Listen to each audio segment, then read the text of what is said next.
بسم اللہ الرحمن الرحیم۔ سورہ النازعات کا مکمل ترجمہ پیش کر رہے ہیں۔ شروع اللہ کا نام لے کر جو بڑا مہربان نہایت رحم والا ہے۔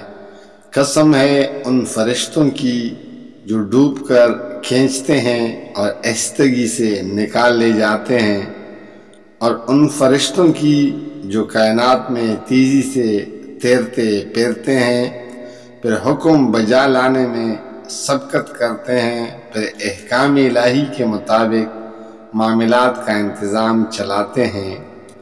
جس روز ہلا مارے گا زلزلے کا جھٹکا، اور اسی کے پیچھے ایک اور جھٹکا پڑے گا، کچھ دل ہوں گے جو اس روز خوف سے کانپ رہے ہوں گے، نگاہیں ان کی سہمی ہوئی ہوگی۔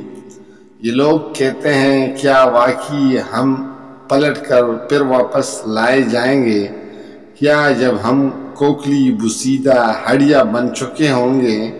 کہنے لگے یہ واپسی تو پھر بڑے گھاٹی کی ہوگی، حالانکہ یہ بس اتنا کام ہے کہ ایک زور کی ڈانٹ پڑے گی اور یک یہ کھلے میدان میں موجود ہوں گے۔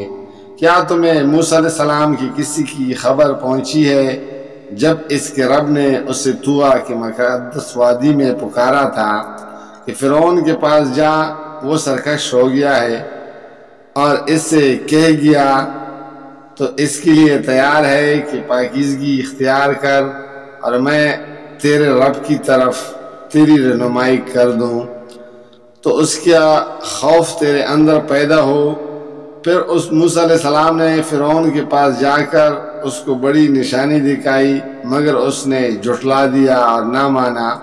پھر چال بازیاں کرنے کے لیے پلٹا اور لوگوں کو جمع کر کے اس نے پکار کر کہا، میں تمہارا سب سے بڑا رب ہوں۔ آخرکار اللہ نے اسے آخرت اور دنیا کے عذاب میں پکڑ لیا۔ در حقیقت اس میں بڑی عبرت ہے ہر اس شخص کے لیے جو ڈرے۔ کیا تم لوگوں کی تخلیق زیادہ سخت کام ہے یا آسمان کی؟ اللہ نے اس کو بنایا، اس کی چھت خوب اونچی اٹھائی، پھر اس کا توازن قائم کیا اور اس کی رات ڈھانکی اور اس کا دن نکالا۔ اس کے بعد زمین کو اس نے بچھایا، اس کے اندر سے اس کا پانی اور چارہ نکالا اور پہاڑ اس میں گاڑ دیے سامان زیست کے طور پر تمہارے لیے، تمہارے مویشیوں کے لیے۔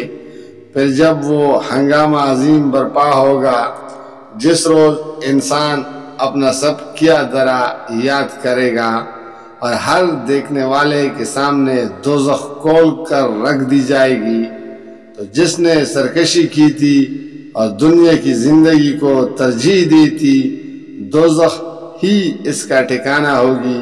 اور جس نے اپنے رب کے سامنے کھڑے ہونے کا خوف کیا تھا اور نفس کو بری خواہشات سے باز رکھا تھا، جنت اس کا ٹھکانہ ہوگی۔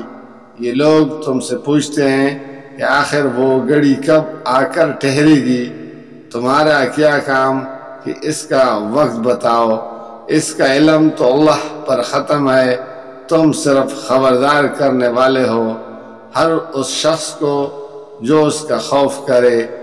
جس روز یہ لوگ اسے دیکھ لیں گے تو انہیں یہ یوں محسوس ہوگا کہ یہ دنیا میں یا حالت موت میں بس ایک دن کے پچھلے پہر یا اگلے پہر تک ٹھہرے ہیں۔ جزاک اللہ، فی امان اللہ۔